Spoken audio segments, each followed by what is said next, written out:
Shalom, Israel, shalom. Shalom, Israel, shalom.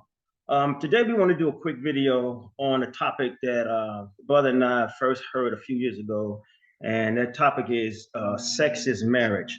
And first time I heard it, I was a little puzzled by it, and I didn't know if it was absolutely correct.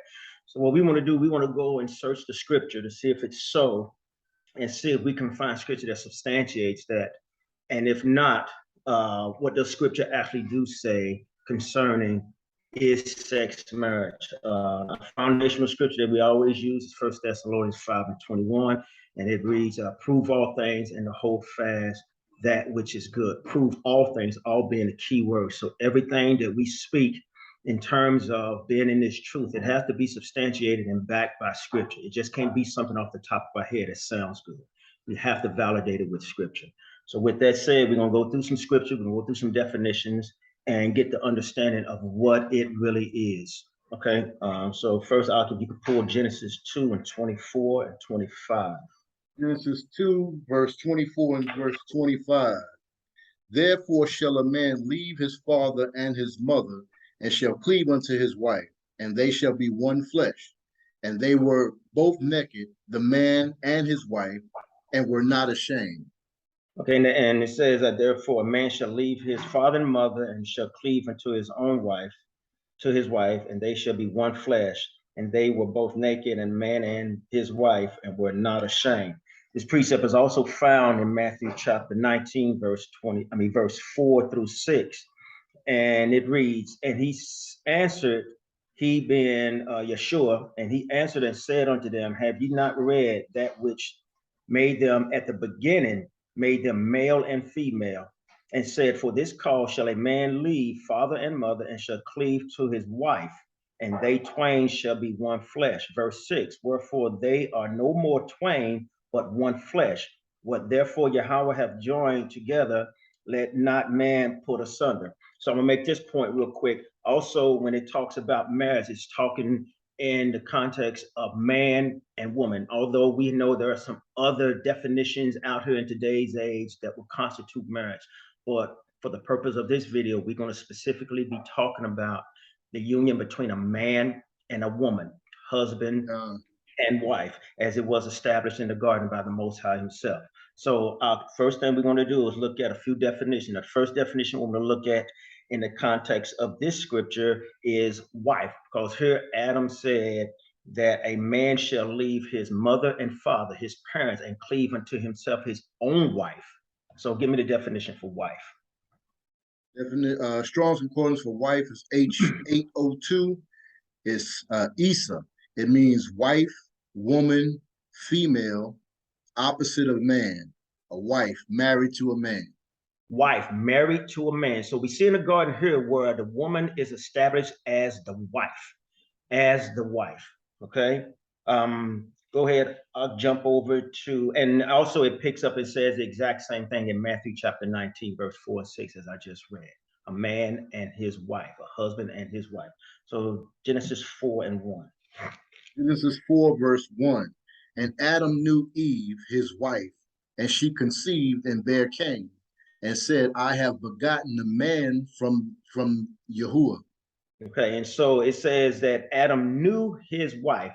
So to get the understanding of what new is, the other precept is Genesis 4 and verse 17. Read that, and then give me the definition of the Strong's for new. Genesis 4, verse 17. And Cain knew his wife, and she conceived and bare Enoch. And he builded a city and called the name of the city after the name of his son Enoch. Okay, and the definition of the Strong's for new? Strong's concordance for the word new is H3045, is yada.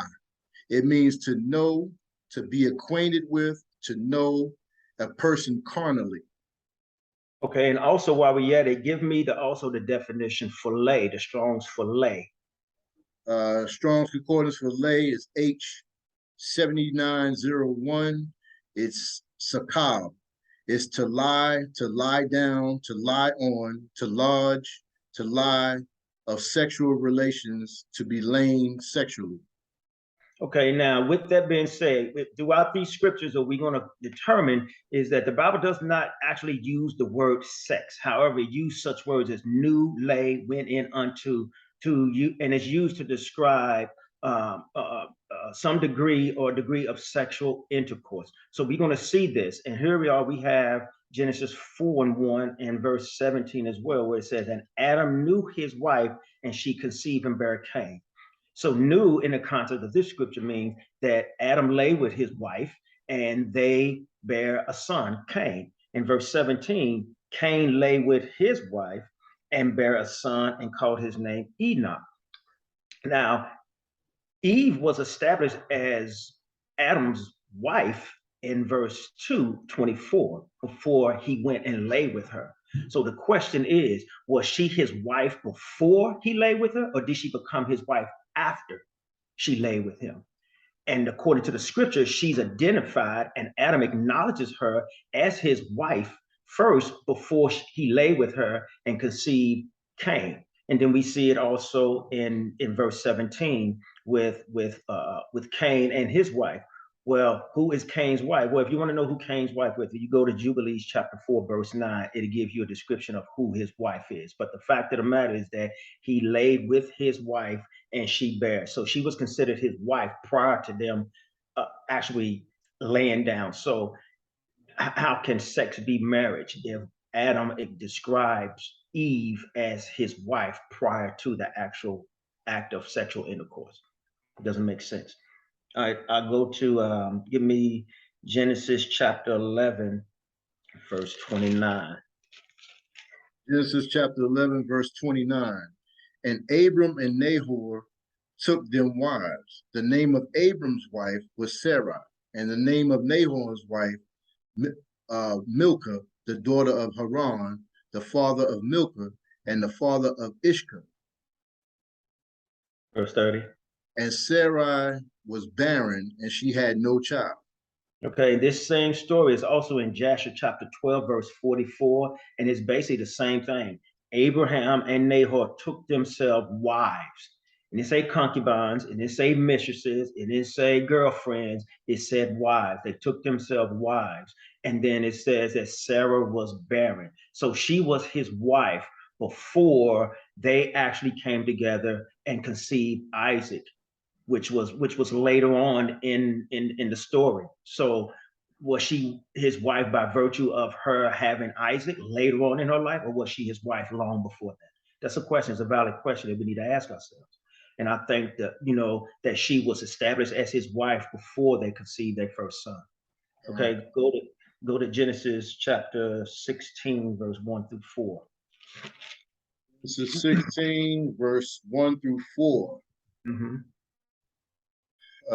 Now Sarah, Abram's wife, bare him no children, and she had a handmaid, an Egyptian, whose name was Hagar. And Sarah said unto Abram, Behold, now the Most High have restrained me from bearing. I pray thee, go in unto my maid. It may be that I may obtain children by her. And Abram hearkened unto the voice of Sarai. And Sarai, Abram's wife, took Hagar, her maid, the Egyptian, and Abram dwelt 10 years in the land of Canaan, and gave her to her husband Abram to be his wife. And he went into Hagar, and she conceived, and she bare him, and he went in unto Hagar, and she conceived, and when she saw that she had conceived, her mistress was despised in her eyes. Now, so you go in this particular account, you go to verse 16, Genesis 16, verse 2. Sarah says unto Abram, Behold, now Yahweh hath restrained me from bearing. I pray thee, go in unto my maid. It may be that I may obtain children by her. And Abram hearkened to the voice of Sarai. And Sarai, Abram's wife, took Hagar, her maid, the Egyptian, after Abram had dwelt 10 years in the land, and gave her to her husband Abram to be his wife. So she established she would be his wife. Then in verse 4, he went in unto her. And this is, the rest of the story goes, and this is when Ishmael was conceived. So the point that Hagar said, take her to be your wife, not concubine, as I stated before, not mistress, not girlfriend, not side chick or boo or anything like that. She said wife. She specifically said wife. Then he went in unto her. It wasn't the other way around where he went in unto her and then, okay, let me make her your wife now since you did this thing. Now we're going to see another account where that did happen, but for the sole purpose of its sex marriage, I think that's false. I think it's absolutely false, and it's not what the Bible telling us at this particular point. Okay, get me Genesis 29. Genesis 29. Starting at verse, I want to say 18. Yeah, Genesis 29 and verse 18. Genesis 29, verse 18. And Jacob loved Rachel and said, I will serve thee 7 years for Rachel, thy daughter, thy younger daughter. And Laban said, it is better that I give her to thee than thou should give her to another man. Abide with me. And Jacob served 7 years for Rachel, and they seemed unto him but a few days, for the love he had for her. And Jacob said unto Laban, give me my wife, for my days are fulfilled, that I may go in unto her. Okay, and so here in this context, we see where Jacob goes to Laban and he serves Laban for 7 years for Rachel. And that was the established agreement in the beginning. I will serve thee for Rachel. Rachel and Leah were sisters, and in some other texts, I believe it's in Jasher or Jubilees, where it says that Leah and Rachel were twins. Leah was tender-eyed, but Rachel was beautiful, and that's who Jacob wanted, and that's who he loved. And he agreed with Laban, and Laban agreed with him. The other part that we see also is this is the portion of the dowry, in a sense where Laban, where Jacob agrees to work or serve Laban for those 7 years for Rachel. And then we can see on later on where he said, give me my wife, establishing the fact that she is married to him. And then we see in verse 22, pick it up in verse 22, because I want to bring this point out too. Genesis 29, verse 22. And Laban gathered together all the men of the place and made a feast. And it came to pass in the evening that he took Leah his daughter and brought her to him, and he went in unto her. Okay, so we see this order. So Joseph, I mean, not Joseph, but Jacob actually working for Laban is the dowry. Give me my wife. This is him stating, okay, she belongs to me. I work for her. She's my wife. The feast symbolizes part of the actual wedding ceremony, the feast, which is a banquet, not a Sabbath or appointed time, but an actual banquet, a celebration because of the marriage. And then the latter part is the actual consummation, which should have been Rachel, but Laban brought in Leah. So we see that order. That order has never been deviated from according to the Hebrew customs. The dowry, the marriage, the feast, and then the consummation. So read me the definition of marriage. Definition for marriage: a legal and socially sanctioned union, usually between a man and a woman, that is regulated by laws, rules, customs, beliefs, and attitudes that prescribe the rights and duties of the partner and accord status to their offspring. So that's what it is. It's actually it's a binding agreement between that man and that woman. It's a holy and sacred agreement under the Most High for that man and that woman. But prior to that, there must be some form of dowry. In those days, a man had to bring some form of wealth or money or some other monetary, something of monetary value to the man in exchange for the daughter's hand of marriage. So we see that with Jacob and with Laban and his wanting to be with Rachel. And so give me the Strong's for dowry real quick. So I'm just establishing this because certain things have to happen before the act of that, before the sexual intercourse takes place. It's not sex and then all the other things that go along with that marriage ceremony. Some things have to be done decently in order, the way the Most High ordained it and established it. Go ahead, Strong's Concordance for the word dowry is H4119. It means mahar, which means a purchase price for a wife, a wedding, or money. Payment of the dowry made the marriage a legal fact even before the official wedding ceremonies or consummation of the marriage. And this is the perfect explanation of Jacob and Rachel. You know, the agreement that he had with Leah. But the fact is that all of that was established first before he went in unto her. It was not the other way around. Okay. Okay. Go to Genesis 34. And now we're going to see something that's totally opposite of what we just read in Genesis 29, and start at verse 1. I can read. Start at verse 1. Genesis 34, starting at verse 1. And Dinah, the daughter of Leah, which she bare unto Jacob, went out to see the daughters of the land. And when Shechem, the son of Hamor, the Hivite prince of the country, saw her, he took her and lay with her and defiled her. And his soul clave unto Dinah, the daughter of Jacob, and he loved the damsel and spake kindly unto the damsel. And Shechem spake unto his father Hamor, saying, Get me this damsel to wife. And Jacob heard that he had defiled Dinah his daughter, and now his sons were with his cattle in the field, and Jacob held his peace until they were to come. Okay, and jump down to verse 7. Genesis 34, verse 7.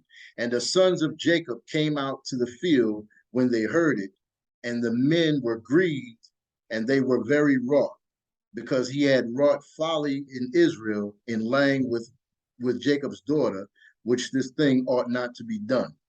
Okay, so we see up at the top in Genesis 34, verse 2, is that Shechem, the son of Hamor, the Hivite prince of the country, saw her, and he took her and laid. There's that word again, lay. So he lay with her carnally. He lay with her, and he had sex with her.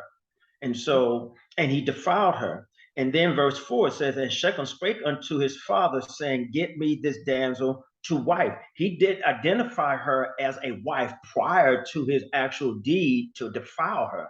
He said after the fact, which is totally against the Hebrew customs, because that's what he's talking about in verse 7, when he's talking about the folly that he defiled her. There's a way that it should have been done, and the way that it should have been similar to the example that was just explained in Genesis 29 concerning Jacob and Rachel. Some type of dowry should have been given to her first.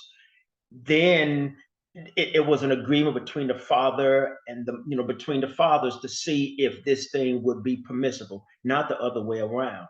So, and that's where he messed up. And so, go ahead, I know you want to bring out a point. Yeah, can I get let me add to your point. Can you give me Jasher 33 and verse 20 and verse 21? I just want to add to the point that you're making about the dowry and about the fact that there's an order to how things are done as far as the Israelites is concerned.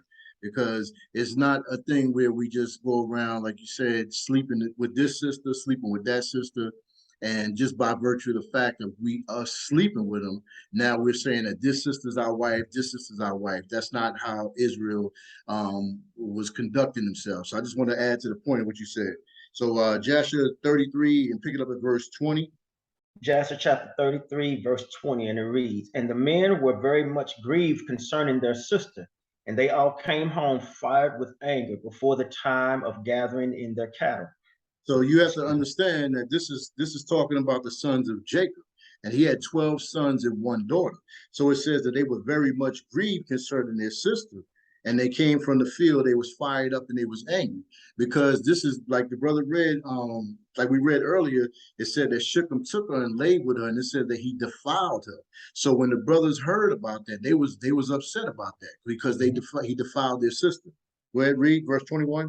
Verse 21, and they came and sat before their father, and they spoke unto him kindly with wrath, saying, surely death is due to this man and to his household, because Yahweh Elohim of the whole earth commanded Noah and his children that man shall never rob nor commit adultery. Now behold, Shechem has both ravaged and committed fornication with our sister, and not one of all the people of the city spoke a word to him. So he says right here that he's telling you that the Israelites, we're governed under specific rules, specific laws. Like it says in Psalms 147, 19 and 20, he showed his word unto Jacob, his law, statutes, and commandments to Israel. He have not dealt so with any other nation. So the Most High gave us law, statutes, and commandments and how to go about doing things. So right here, he's referring to that. He said that they're never supposed to rob. So you ain't supposed to be robbing anybody and doing that type of thing. But it goes on to say, nor commit adultery. So by definition, adultery is either a man or a woman sleeping with somebody else's husband or wife. That would constitute adultery. So then he goes on to say that now, behold, Shechem has both ravaged and committed fornication with our sister. So when you're talking about the word ravaged, that by definition, ravaged means that he raped her. So when it says in Genesis 34 that he lay with her and defiled her, he defiled her because he laid with her and raped her. It doesn't say that when he laid with her, she became his wife. It says specifically that he laid with her and defiled her. So then it goes on to say he committed fornication with our sister. So by definition, fornication is sexual intercourse between two people that is not married to each other. That would constitute fornication. So when it says that he laid with her and he defiled her, that's what is exactly what it's mean. It's not saying that he laid with her in sex, because even he says in verse 4, Genesis 34 and 4, and Shechem spake unto his father Hamor, saying, get me this damsel to wife. So if by virtue of the fact of them having sexual intercourse, she would have then been his wife at that specific time. He wouldn't say, get me the damsel to be my wife. There you go. I just want to bring out that point right there. Absolutely. And so this notion of sex being marriage is false. We'll continue to state that and prove that with scripture, because it's not. Sex is not marriage. Okay, so we just went over some scriptures concerning the order of things, the dowry, the actual marriage, the feast. So now we're going to get into the actual portion concerning the consummation. Grab me Deuteronomy chapter 22, verse 13. 22? Yeah, 22, verse 13. Deuteronomy 22, verse 13. If a man take a wife and go in unto her and hate her, and give occasion of speech against her, and bring up an evil name upon her, and say, I took this woman, and when I came to her, I found her not a maid. Then shall the father of the damsel and her mother take and bring forth the tokens of the damsel's virginity unto the elders of the city in the gate. And the damsel's father shall say unto the elders, I gave my daughter unto this man to wife, and he hateth her. And lo, he have given occasion of speech against her, saying, I found not thy daughter a maid, and yet these are the tokens of thy daughter's virginity. And they shall spread the cloth before the elders of the city.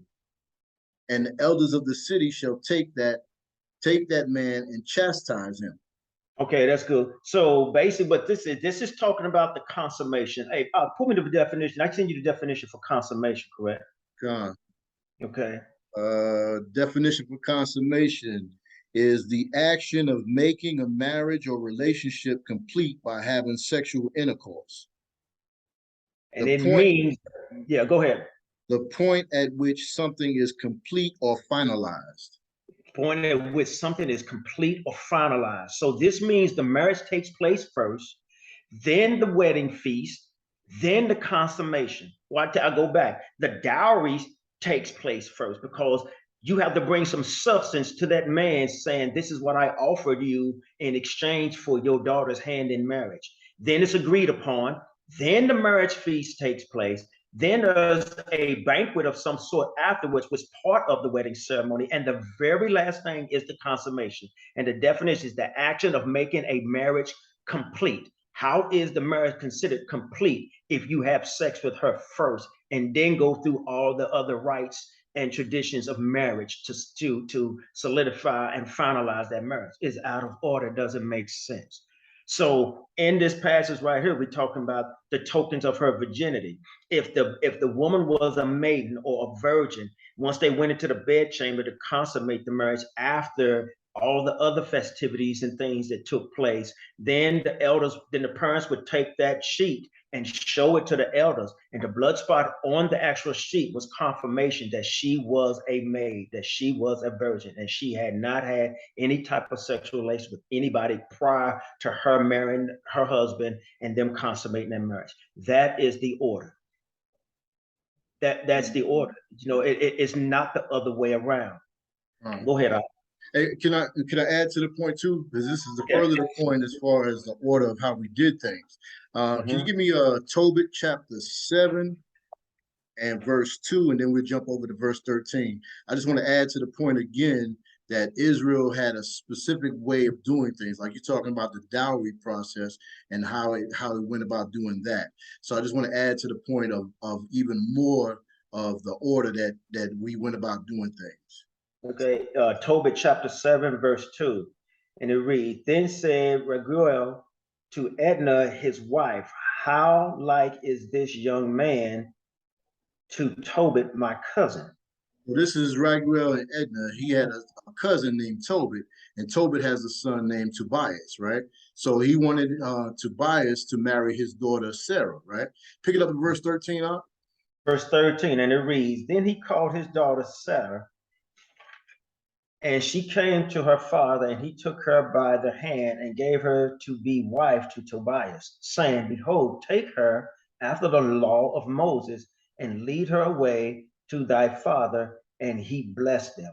So he said, take her after the law of Moses. So that's telling you right there, there's a specific way that they're doing it. They're not just going around randomly having sex with somebody. He says, take her after the law of Moses, right?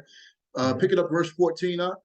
Verse 14. And called Edna his wife, and took paper and did write an instrument of covenants and sealed it.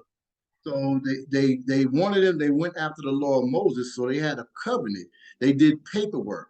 So they came up with a covenant or an agreement between each other as to how they were going to go about doing it, what they were going to do. And it says that they took paperwork and did write an instrument of covenant, and they sealed it.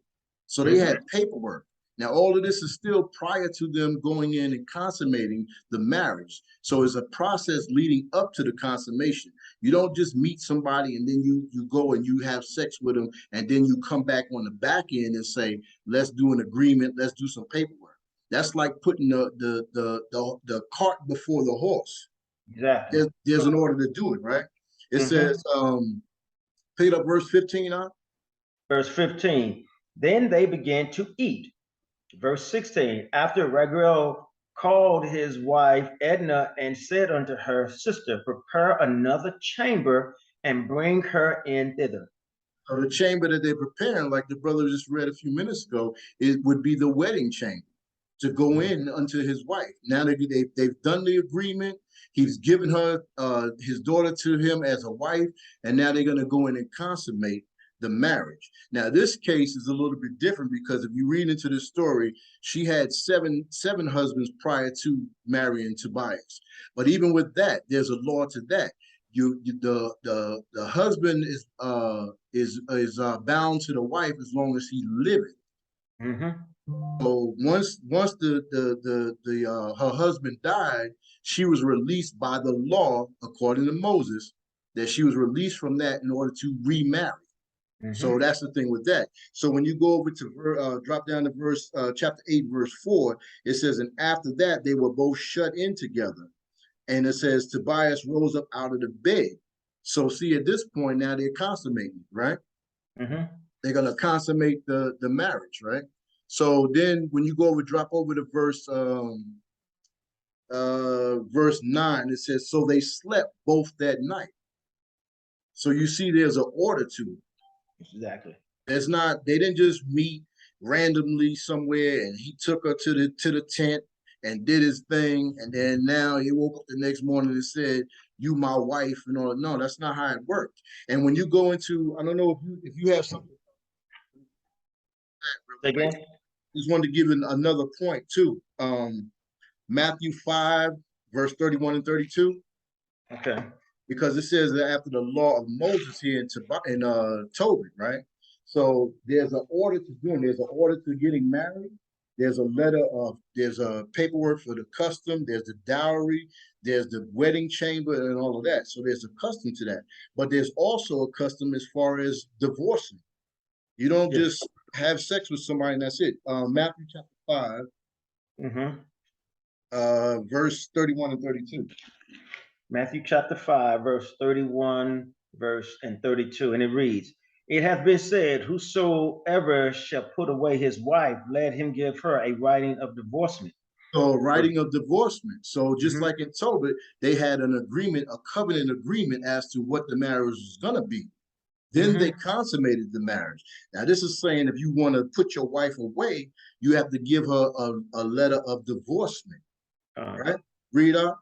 Verse 32, but I say unto you that whosoever shall put away his wife, saving for the cause of fornication, causeth her to commit adultery, and whosoever shall marry her that is divorced committeth adultery.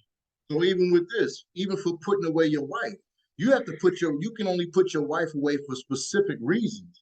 It says that whosoever shall put his wife away, saving, that means except for the case of fornication, causes her to commit adultery. Because if that's not the case, she didn't commit fornication, and then she goes off and marries somebody else, not only is she committing adultery, but you have the person that she went off and married. Now that person also is committing adultery as well. Because by law, she's still bound to her husband because she didn't commit fornication and neither did he die. So there's rules, there's laws, statutes, and commandments that Israel govern ourselves under. It's not just randomly going through and having sex with somebody and you doing this, that, and the third. That is a false camp doctrine. Yeah, truly. That is a false camp doctrine. Go ahead, Doc. I just wanted to bring that point there and show that there's an order to it, and it's an order on the beginning part of it, and it's an order on the back end as well. And it says specifically, according to the law of Moses. So we read the covenant according to Moses, and we read the letter of divorcement according to Moses as well. I just wanted to bring that point out there. Yes. Now, along with that, there's other things within the scripture where we see concubines and all these other different things. We know even that's a distinction between the wife and the concubine, and they're not the same. And so there's one last scripture that actually proves that point. Give me 1 Kings chapter 11, verse 1 and through 3. 1 Kings 11. 1 Kings 11. What verse that? Starting at verse 1. 1 Kings chapter 11, verse 1. Down to verse 3. But King Solomon loved many strange women, together with the daughter of Pharaoh, women of the Moabites, Ammonites, Edomites, Zidonians, and Hittites, of the nations concerning which the Most High said unto the children of Israel, ye shall not go in unto them, neither shall they come in unto you. For surely they will turn away your heart after their gods. Solomon clave unto these in love, and he had 700 wives, princesses, and 300 concubines, and his wives turned away his heart. Okay, so verse 3 talks about how Solomon loved many strange women and give you all the different women that he loved and things like that. And he was warned that these women would turn away his heart. the focus I want to look at is verse 3. And he said, and he had 700 wives, princesses, and 300 concubines. Now, a concubine, by definition, is a woman who lives with a man but has lower status than his wife or wives, a mistress, a sexual partner, especially a woman to whom one is not or cannot be married. What is the purpose of a concubine? A concubine's purpose, the orders of the male to hold a concubine were for sexual pleasure and to ensure numerous children. Mostly concubines served to satisfy sexual pleasure, since children that resulted from a mistress was considered illegitimate, and unless allowed by the father, had no rights of inheritance. So in this scripture, we see there is a distinction between wives and concubines. If it was just wives, it would have said, and he had 1,000 wives, but it specifically said wives, princes, and concubines. And he had those concubines for the sole purpose of sexual pleasure, and many of them had children. That was it. He was not married to these women. They were his concubines.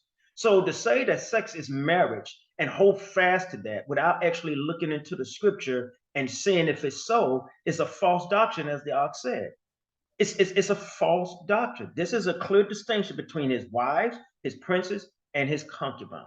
So I just want to just do this quick class and show you, according to scripture and the law of Moses and how it was written and what the Israelites understood and held fast to, that it was not just laying up with women and having sex with them and then going through the process of marriage and consummating and all those things later on. There was an order to things. And the scripture clearly says that, and I believe it's in Proverbs 30:6. It says, add not to the word or take away from it, lest he reprove you and ye be found a liar. And so if you add to it because it's popular amongst these camp doctrines and you're not going into the scripture to see if it's so, then you're just as guilty as the one who sit there and came up with that doctrine. You got to hold fast to that which is true and not sit there and just lean to your own understanding and walk around and proclaim and profess these doctrines as if it's true. If it can't not be substantiated with scripture, it is to be disregarded and discarded. Prove all things, hold fast that which is true. You can't just make up stuff and then run with it. That's not how the Most High works. It's either his way or the highway. And so it's our earnest prayer that, that the children of Israel wake up to the truth of the Most High's word, that they really seek out and want to know what his word says, to study it, to show yourself approved, and not lean to your own understanding and fall in these foolish doctrine and these wise fables of things that sound good. And notice, everything that sounds good is not necessarily godly. There's a lot of good things out there, but it's not necessarily lining up with scripture. Most High says, I think 1 Peter 4:11 said, if any man speak, let him speak the oracles of God. And an oracle is an utterance or a saying from the Most High. And if it's not in his word, then you shouldn't hold fast to it. Anything you got up? Yeah, I just want to get Hebrews 13:4 real quick. We'll close out with that.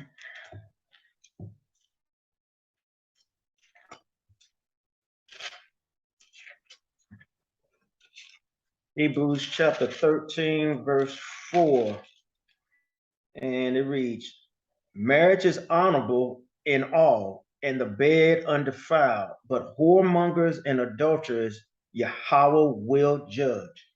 And it goes on to say in another scripture, let every man have to avoid fornication, let every man have his own wife.